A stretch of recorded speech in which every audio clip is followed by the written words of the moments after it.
জুলাই গণঅভ্যুত্থানে শিক্ষার্থী ইয়ামিন হত্যায় ১৯ জনের বিরুদ্ধে অভিযোগ দাখিল করেছে প্রসিকিউশন। আর কক্সবাজারে কাউন্সিলর একরামুল হত্যায় শেখ হাসিনা সহ ১১ জনের বিরুদ্ধে হয়েছে তদন্ত প্রতিবেদন জমা।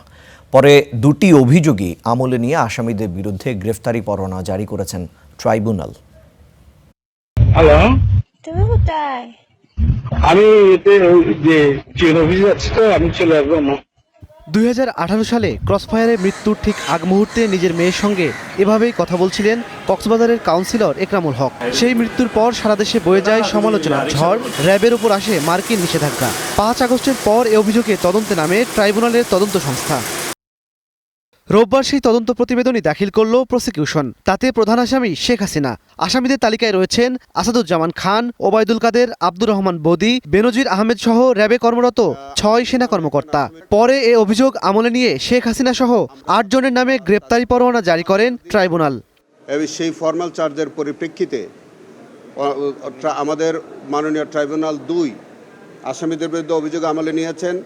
সেখানে বেশ কয়েকজন আসামি গ্রেফতার ইতিমধ্যে আছে, তাদেরকে শোন অ্যারেস্ট করা হয়েছে এবং যারা পলাতক আছে তাদের বিরুদ্ধে গ্রেফতারি পরোয়ানা দেওয়া হয়েছে। এদিকে জুলাই আন্দোলনের সময় সাভারে এপিসি থেকে ফেলে আসহাবুল ইয়ামিনকে হত্যায় ১৯ জনের বিরুদ্ধে অভিযোগ আমলে নিয়েছেন ট্রাইব্যুনাল। একই সঙ্গে গ্রেপ্তারি পরোয়ানা জারি হয়েছে সাবেক এমপি সাইফুল সহ ১৩ জনের বিরুদ্ধে। আসহাবুল ইয়ামিন, আপনারা সকলে তার নাম জানেন, যাকে একটা এপিসিতে গুলি করে উপর থেকে ফেলে দেওয়া হয়েছিল। এবং এই ঘটনার পরিপ্রেক্ষিতে আজকে আমরা ফর্মাল চার্জ দিয়েছি। সেখানে আমরা ১৯ জন আসামির বিরুদ্ধে